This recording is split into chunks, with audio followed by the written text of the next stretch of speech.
ನಿನ್ನೇನು ಕಾಳಜಿ ತೋರಿಸ್ತೀನಿ. ಯಾವಾಗ ಗೊತ್ತಾ? ನೀನು ಎಲ್ಲನೂ ಕಳ್ಕೊಂಡ್ಮೇಲೆ. ವಿಕ್ರಾಂತ್, ಹಾಗನ್ಬಾರ್ದು. ಈ ವಿಷಯದಲ್ಲಿ ನನ್ನ ಮಾತು ನಿಜ ಆಗ್ಲಿ ಅಂತ ಎಲ್ಲ ದೇವತೆಗಳನ್ನೂ ಕೇಳ್ಕೊತೀನಿ ನಾನು.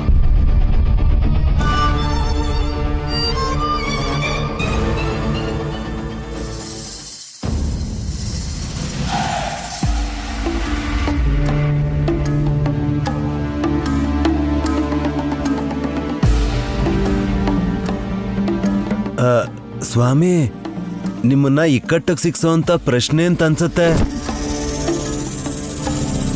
ಹೌದು ಸ್ವಾಮಿ, ಯಾಕಂದ್ರೆ ಗಾಯತ್ರಿ ದೇವಿ ತಲೆಗ್ ತಾಗಿರೋ ಬಟ್ಟೆ ಅಂತ ಹೇಳಿ ಚಿಕ್ಕ ಮಗು ಹಾಕೊಳ್ಳೋ ವೇಲ್ನಂತ ಬಟ್ಟೆನ ತಗೊಂಬಂದು ಪೊಲೀಸ್ ಇನ್ಸ್ಪೆಕ್ಟರ್ ಮುಖಕ್ಕೆ ಸುತ್ತಿದ್ರು. ತಿಲೋತ್ತಮ್ಮ, ಗಾಯತ್ರಿ ದೇವಿ ನೆರಳು ಕಾಣಿಸ್ತು ಅಂತ ಹೇಳಿದ್ರಿ ತಾನೆ? ಹೌದು ಸ್ವಾಮಿ, ಚಿಕ್ಕ ಮಗು ತರಾನೇ ಇತ್ತು ಆ ನೆರಳು. ಹಾ, ತಲೆ ಮೇಲೆ ಬಟ್ಟೆ ಹಾಕೊಂಡು ಯುವರಾಣಿ ತರ ಕಾಣಿಸ್ತಾ ಇದ್ರು ಅಂತ ಎಲ್ರೂ ಖುಷಿ ಪಡ್ತಾ ಇದ್ರು. ಅವಳು ಹಾಕೊಂಡಿದ್ದ ಬಟ್ಟೆನೆ ಚಂದ್ರಶೇಖರ್ ತಲೆ ಮೇಲೆ ಇಟ್ಟಿದ್ರೇನು?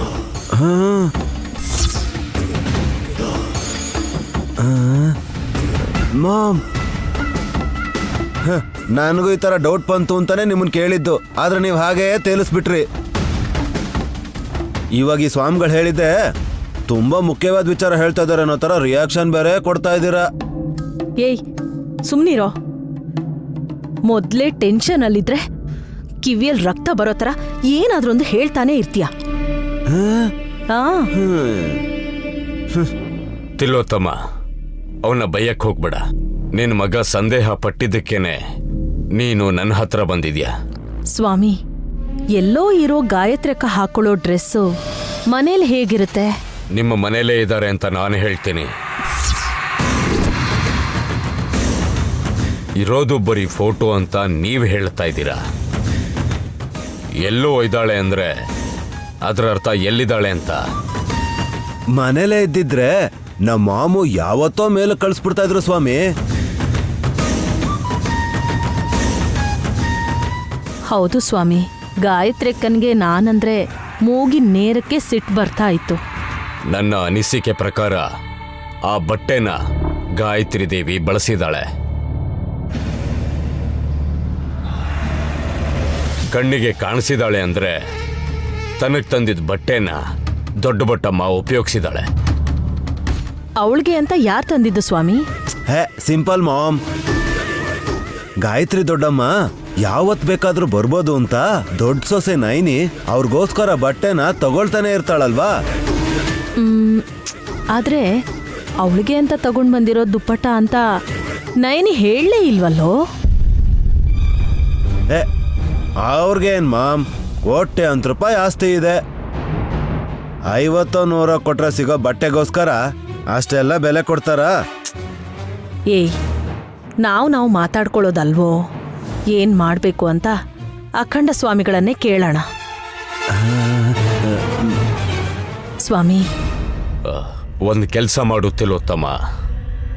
ಆ ಬಟ್ಟೆನ ನಯನಿ ಯಾರಿಗೋಸ್ಕರ ತಂದಿದ್ಲು ಅಥವಾ ಅವಳು ತಂದೆ ಇಲ್ಲ ಅನ್ನೋದನ್ನ ಸರಿಯಾಗಿ ನೀವಿಬ್ರು ವಿಚಾರಿಸಿ ಆ ಬಟ್ಟೆನ ಗಾಯತ್ರಿ ಪಾಪು ತಲೆ ಮೇಲೆ ಒಂದು ಸರಿ ಹಾಕಿ ನೋಡಿ.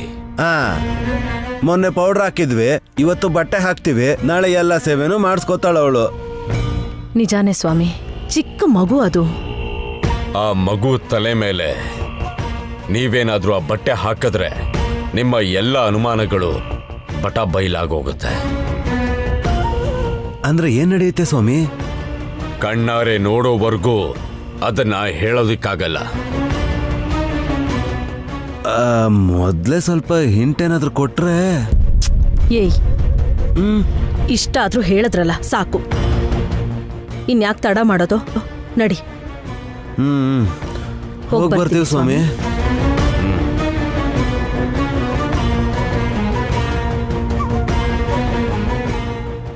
ಆ ಬಟ್ಟೆ ಏನಾದ್ರೂ ಗಾಯತ್ರಿ ಪಾಪು ತಲೆ ಮೇಲೆ ಅರ್ಧ ನಿಮಿಷ ಇದ್ರೂ ಕೂಡ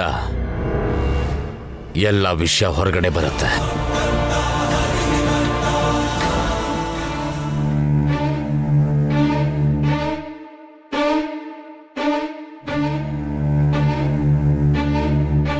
ಹಾಸಿನಿಮ್ಮ, ನಾವಿಲ್ಲಿ ಟೆನ್ಷನ್ ಅಲ್ಲಿದ್ರೆ ಗಾಯತ್ರಿ ಅಕ್ಕ ನೋಡಿದ್ರೆ ಹಾಯಾಗಿ ಆರಾಮಾಗಿ ಆಟ ಆಡ್ಕೊಂಡು ಕೂತಿದ್ದಾಳೆ ನೋಡಲ್ಲಿ.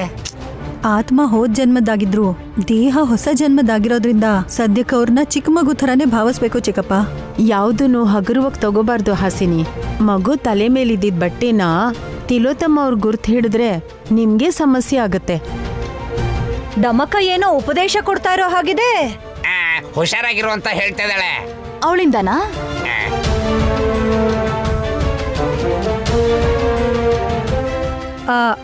ಕರೆಕ್ಟಾಗಿ ಹೇಳ್ದೆ ಸುಮನ. ಶಿವಭಕ್ತರನ್ನ ಲೈಟಾಗಿ ತಗೊಂಡು ಹೀಗೆ ಮಾತಾಡಿದ್ರೆ ಕಷ್ಟಪಡ್ಬೇಕಾಗತ್ತ ಅಷ್ಟೇ.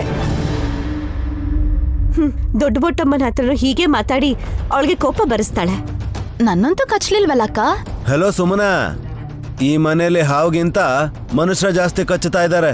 ಅಂದ್ರೆ ಯಾರು ಯಾರ್ಗ್ ಏನ್ ಮಾಡ್ತಾರೋ ಗೊತ್ತಾಗ್ತಾ ಇಲ್ಲ. ನಾವು ಎಚ್ಚರಿಕೆಯಿಂದ ಇದ್ರೆ ಒಳ್ಳೇದು.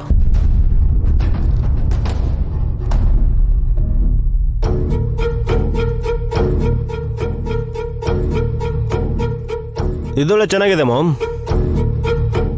ಕಳ್ತನ ಮಾಡ್ತೀನಿ ಹುಷಾರಾಗಿರಿ ಅಂತ ಕಳ್ಳನೆ ಪ್ರಚಾರ ಮಾಡ್ದಂಗಿದೆ. ಅಂದ್ರೆ ನಿಮ್ಮಮ್ಮ ಮತ್ ನಿಮ್ಮ ಅಣ್ಣನೇ ಜಾದೂಗಾರ ವಿಕ್ರಾಂತ್. ಚೆನ್ನಾಗಿ ಹೇಳ್ದೆ ಬಿಡು. ಏಯ್ ಸುಮ್ನಿರೋ.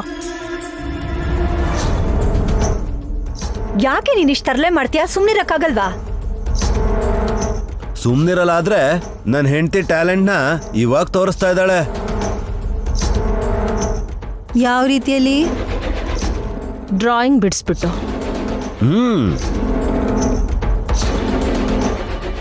ಈಗ ಅತ್ಗೆ ಆರ್ಟ್ ಮಾಡ್ತಾರಾ?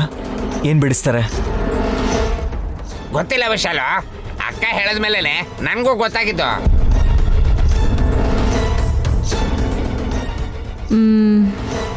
ಯಾವ ಗೊಂಬೆ ಬಿಡ್ಸೋಣ? ನೈನಿ ನೀನ್ ಹೇಳು. ಅಕ್ಕನ್ಗೆ ಏನ್ ಬಿಡ್ಸಕ್ ಬರುತ್ತೋ ಆ ಚಿತ್ರ ಬಿಡ್ಸಕ್ ಹೇಳಿಯತ್ತೆ. ಈ ಅವಕಾಶನ ಸದುಪಯೋಗ ಪಡಿಸ್ಕೊ ನಾಯಿನಿ. ಅಂದ್ರೆ ಹೇಗೆ? ಡಮ್ಮೋ ಡಮ್ಮ. ನೈನಿ ದೊಡ್ಡ ಮಗಳು ಚಿತ್ರನ ಬರ್ಸ್ಬೇಕು ಅನ್ಕೊಂಡಿದ್ದಾಳೆ.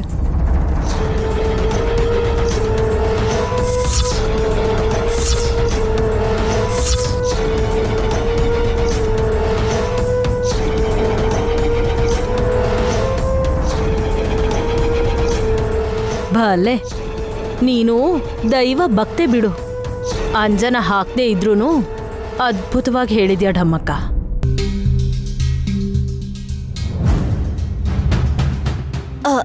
ಅಕ್ಕ ಗಾನವಿನ್ ಎತ್ಕೊಂಡ್ ಬಾ.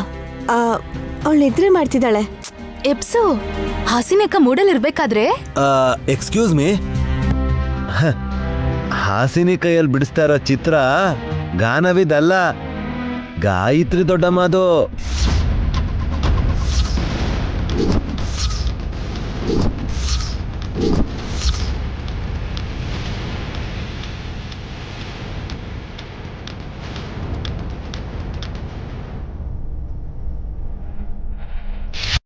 ವಲ್ಲಭ, ಏನ್ ಹೇಳ್ತಾ ಇದೀಯಾ? ಅಯ್ಯ, ನಾನು ಅಷ್ಟೊಂದು ದಡ್ಡನ್ ಥರ ಕಾಣಿಸ್ತಾ ಇದ್ದೀನ ನಿನ್ಗೆ? ಏನ್ ಹೀಗೆ ಹೇಳ್ತಿದ್ಯಾ? ಅಯ್ಯೋ, ಅಲ್ಲಿರೋ ದೊಡ್ಡಮ್ಮ ಫೋಟೋನ ತಗೊಂಡು ಬೊಂಬೆ ಚಿತ್ರ ಬರೀ ಅಂತ ನಿನ್ಕೊಂಡ್ಯಾ? ನೋ. ಏನ್ ಬ್ರೋ, ಹುಟ್ಟದಾಗ್ಲೇ ಕಳೆದಾಗ ದೊಡ್ಡಮ್ಮ ಚಿಕ್ಕ ಮಗು ಆಗಿರೋ ಚಿತ್ರನ ಬಿಡಿಸ್ಬೇಕು ಅಂತ ಆಸೆ ಪಡ್ತಾ ಇದೆಯಾ? ಅಫ್ಕೋರ್ಸ್. ಕಂಡು ಇಲ್ಲ ನೋಡು ಇಲ್ಲ ನೀವು ಅಂಥದ್ರಲ್ಲಿ ದೊಡ್ಡಮ್ಮನ ಚಿತ್ರ ಬಿಡಿಸ್ಬೇಕು ಅಂತಿದ್ದೀರಾ? ಅಷ್ಟಕ್ಕೂ ದೊಡ್ಡಮ್ಮ ಇವಾಗ ಹೇಗಿದ್ದಾರೆ ಅಂತ ಯಾರಿಗೆ ಗೊತ್ತು? ಹಾಸಿನಿ ಅಕ್ಕನ್ ಬಿಟ್ಟು ಬೇರೆ ಇನ್ನೆಲ್ಲರೂ ನೋಡಿದ್ದಾರೆ.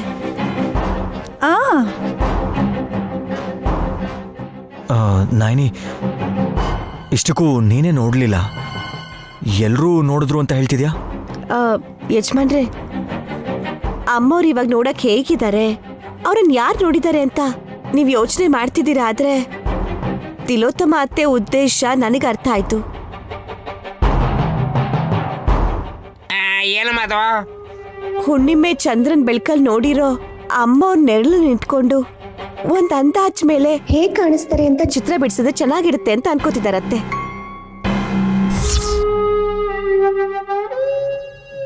Absolutely correct ನಯನಿ.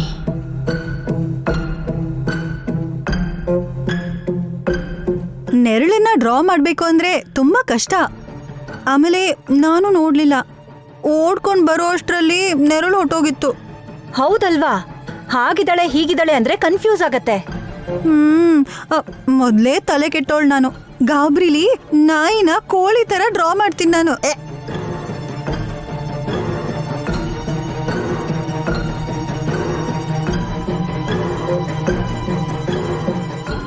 ನಿನ್ ಪ್ರತಿಭೆನ ಸರಿಯಾದ ರೀತಿಲಿ ಉಪಯೋಗಿಸ್ಕೋತೀವಿ ಹಾಸಿನಿ.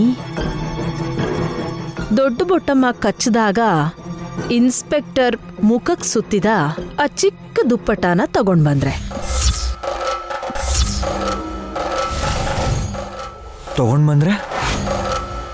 ಹೀಗೆ ಈ ಗಾಯತ್ರಿ ಹಾಗೆ 1.5 ವರ್ಷ ಇರಬಹುದು ಗಾಯತ್ರಿಕ್ಕನ್ಗೆ.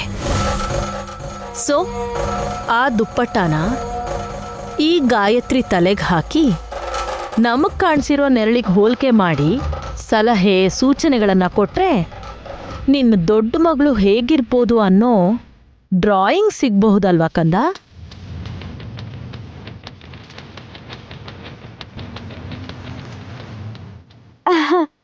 ಎಷ್ಟ್ ಚೆನ್ನಾಗಿ ಯೋಚನೆ ಮಾಡಿದೀರ ಅತ್ತೆ. ಈ ಕೆಲಸ ಮಾಡಿದ್ರೆ ಅಮ್ಮ ಅವ್ರನ್ನ ಸುಲಭವಾಗಿ ಮನೆ ಕರ್ಕೊಂಡ್ ಬರ್ಬೋದು. ಹಾ, ಇವಾಗ ತಗೊಂಡ್ ಬರ್ಬೇಕಾಗಿರೋದು ಆ ಚಿಕ್ಕ ಬಟ್ಟೆನೇನೆ. ವಿಶಾಲ್, ತಗೊಂಡ್ ಬರ್ತೀಯಾ ಪ್ಲೀಸ್? ಅದು ಎಲ್ಲಿದೆಯೋ ಏನೋ. ಆಹಾ, ಇನ್ಸ್ಪೆಕ್ಟರ್ನ ಕಳಿಸ್ಕೊಡ್ಬೇಕಾದ್ರೆ ನೀನೇ ತಗೊಂಡು ಹೋಗಿದ್ದೆ ವಿಶಾಲ್. ನಿನಗೆ ನೆನ್ಪು ಮಾಡ್ತಿದ್ದೀನಿ.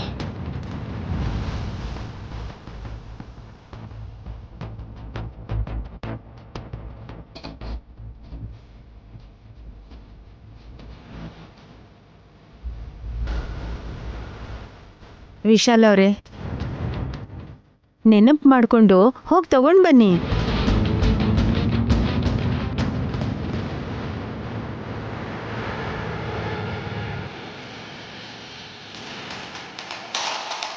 ಏನು ಯೋಚನೆ ಮಾಡ್ತಿದ್ದೀರಾ? ಈಗ ಎಲ್ಲಿ ಹುಡುಕ್ಬೇಕು ಅಂತನಾ? ನಾನು ಬರ್ತೀನಿ, ನಡೀರಿ, ಇಬ್ರು ಸೇರಿ ಹುಡ್ಕೋಣ. ಬನ್ನಿ. ಹೋಗ್ ಬನ್ನಿ ಯಜಮಾನ್ರೆ.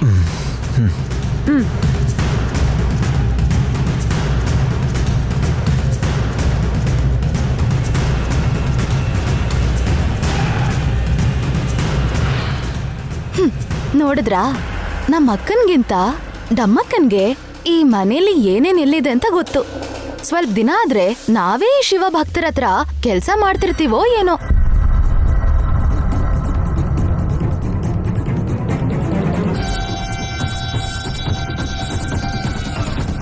ನೀನು ಹೇಳಿದ ನಿಜ ಆದ್ರೆ ನಿನ್ ಖಂಡಿತ ಕೆಲಸದಳಾಗ್ತೀಯ. ಹಾಗಾದ್ರೂ ಏನಾದ್ರು ಸಾಧಿಸ್ಬೋದಲ್ಲ. All the best. ಈ ವ್ಯಂಗ್ಯಕ್ಕೇನ್ ಕಡಿಮೆ ಇಲ್ಲ. ನಿನ್ನಿಂದ ಕಲ್ತಿದ್ದು. ಅಕ್ಕ, ಚಿತ್ರ ಬಿಡ್ಸೋದಕ್ಕೆ ಎಲ್ಲ ರೆಡಿ ಮಾಡ್ಕೊ. ರೆಡಿ ಮಾಡ್ಕೊಳ್ಳೇಬೇಕಾ? ಇವತ್ತು ಡ್ರಾ ಮಾಡ್ಲೇಬೇಕು. ನಾನು ಬರೆಯೋದಕ್ಕೆಲ್ಲ ತಂದು ಕೊಡ್ತೀನಿ ನಿನ್ಗೆ. ಏ ಗಾಯತ್ರಿ, ನಿನ್ ತಲೆ ಮೇಲೆ ಮಹಾರಾಣಿ ತರ ಬಟ್ಟೆ ಹಾಕಿ ಚಿತ್ರ ಬಿಡಿಸ್ತಾರಂತೆ. ಬಾಬಾ, ಮಗುಗ್ ಆಟ ಆಡಕ್ ಬಿಡಲ್ವಾ ನೀವು? 10 ನಿಮಿಷ ಆದ್ಮೇಲೆ ಆಟಾಡ್ಕೋತಾಳ್ ಬಿಡಿ.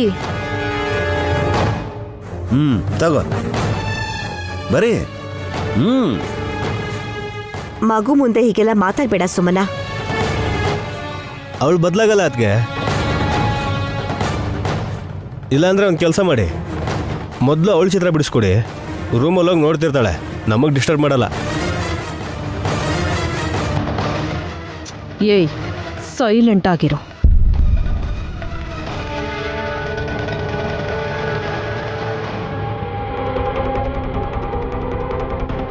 ನಮ್ಮಕ್ಕ, ಈ ಬಟ್ಟೆನ ಇಲ್ಲಿಟ್ಟಿರೋ ವಿಷಯ ನನಗೆ ಬಿಟ್ಟರೆ ಬೇರೆ ಯಾರಿಗೂ ಗೊತ್ತಿಲ್ಲ.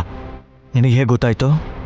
ವಿಶಾಲ್ ಅವರೇ, ನಿಮ್ಮ ಸ್ವಂತ ಮಗಳೇ ಗಾಯತ್ರಿ ಪುಟ್ಟಿ ಅನ್ನೋದು ನನಗೆ ಯಾವಾಗಲೂ ಗೊತ್ತು. ಶಿವಭಕ್ತರು ವಿಶಾಲಾಕ್ಷ ಅಮ್ಮನವರು ನಮ್ಗೇನಾದ್ರೂ ಸೂಚನೆ ಕೊಟ್ರೆ ಅದರಿಂದ ಎಲ್ಲ ತಿಳ್ಕೊತೀವಿ. ಹಾಗ ಈ ವಿಷಯ ನಂದೀಶ ವಿಶಾಲಾಕ್ಷಿಗೂ ಗೊತ್ತಾ? ಗೊತ್ತು ಅಂದ್ರೆ ಗೊತ್ತು. ಗೊತ್ತಿಲ್ಲ ಅಂದ್ರೆ ಗೊತ್ತಿಲ್ಲ. ನಮ್ಮಲ್ಲಿ ಯಾರು ಈ ವಿಷಯನ ನಿಮ್ ಶತ್ರುಗಳ ಹತ್ರ ಹಂಚ್ಕೊಳ್ಳಲ್ಲ. ಎಲ್ಲ ವಿಧಿ ಪ್ರಕಾರನೇ ನಡಿಬೇಕು. ಒಂದ್ ನಿಮಿಷ.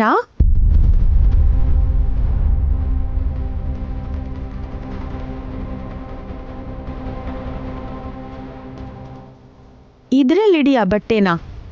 ಮರದಲ್ಲಿ ತಗೊಂಡು ಹೋಗ್ಬೇಕಾ? ಹೌದು ವಿಶಾಲ್ ಅವ್ರೆ, ಈ ತರ ಮಾಡಿದ್ರೆ ನಿಮ್ಗೆ ಯಾವ ಸಮಸ್ಯೆನೂ ಆಗೋದಿಲ್ಲ. ಎಲ್ಲ ವಿಶಾಲಕ್ಷ್ಮನವ್ರ ದಯೆ. ಆ ತಾಯಿ ಮೇಲೆ ಭಾರ ಹಾಕಿ ನನ್ನ ತಾಯಿನ ಕಾಪಾಡ್ಕೊಳ್ಳೋದಕ್ಕೆ ಸಾಧ್ಯ ಆಯಿತು.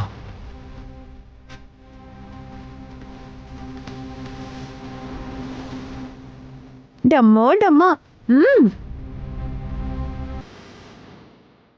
ಬರೀ ಬರ್ರಿ, ಕುತ್ಕೊಂಡ್ ಬರ್ರಿ. ಹಾಸಿನಿ, ಗಾಯತ್ರಿ ಇಬ್ರು ರೆಡಿ ಆಗಿದ್ದಾರೆ, ಬೇಗ ಬನ್ನಿ.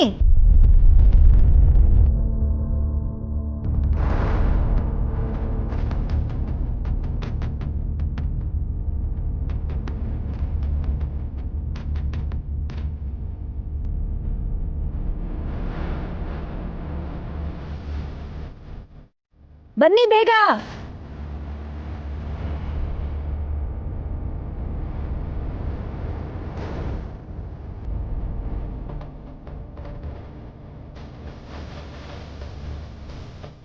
ಮರ ತಗೊಂಡ್ ಬರ್ತಾ ಇದ್ದೇನೆ ವಿಶಾಲ.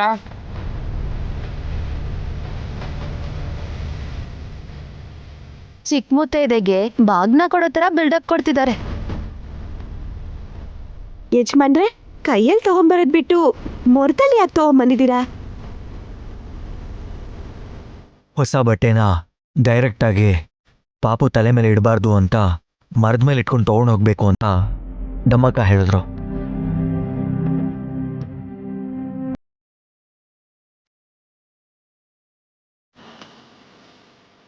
ಇದ್ಯಾವ ಊರ್ ಪದ್ಧತಿನೋ ನನಗಂತೂ ಗೊತ್ತಿಲ್ಲಮ್ಮ. ಪರವಾಗಿಲ್ಲ ಬಿಡಿಯತ್ತೆ, ಹೇಗೆ ತಗೊಂಬಂದ್ರೆ ಏನೋ.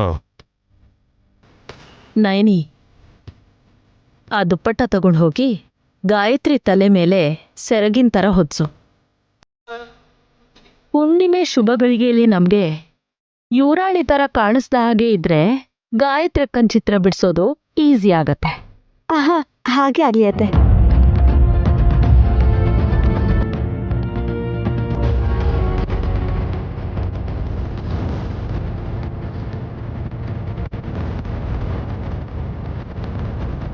ನೀನ್ ಚಿತ್ರ ಬಿಡ್ಸಕ್ ಶುರು ಮಾಡು. ಬರೀ ಬರೀ.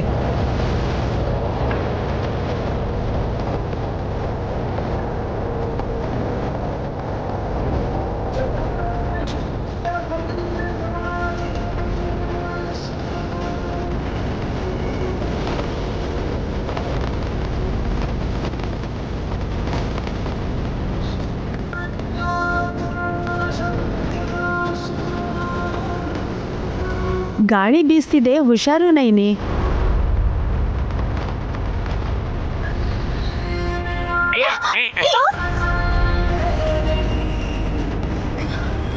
ಗಾಳಿಯಲ್ಲಿ ಹಾರ್ತಿರೋ ಬಟ್ಟೆನ ಡ್ರಾ ಮಾಡ್ಬೇಕಾ? ಬೇಡ, ಮಗು ತಲೆಗೆ ಹಾಕಿ. ಮೊದಲು ಅದನ್ನ ಹಿಡ್ಕೊಳ್ಳಿ.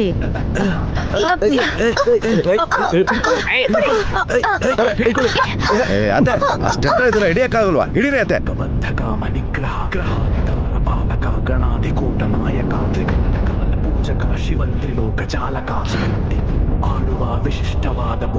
ಅಯ್ಯೋ ಅತ್ತೆ, ನಿಂತ್ಕೊಳ್ಳಿ, ನಾನು ಹಿಡ್ಕೋತೀನಿ. ಅಯ್ಯೋ, ಅಯ್ಯೋ. ಸರ್ಕೊಳ್ಳಿ, ಸರ್ಕೊಳ್ಳಿ. ಅಯ್ಯೋ ಅಯ್ಯೋ ಅತ್ತೆ! ಅಯ್ಯೋ ಅತ್ತೆ. ಅಬ್ಬಾ, ಅಮ್ಮ, ಅಯ್ಯೋ ಅಕ್ಕ, ಅದಕ್ಕೆ ನಾನ್ ಬಿದ್ಬಿಟ್ಟೆ. ಸಾಫ್ಟ್ ಆಗಿರೋ ಅತ್ತೆ ಮೇಲೆ ಬಿದ್ಬಿಟ್ಟೆ ನೈನಿ.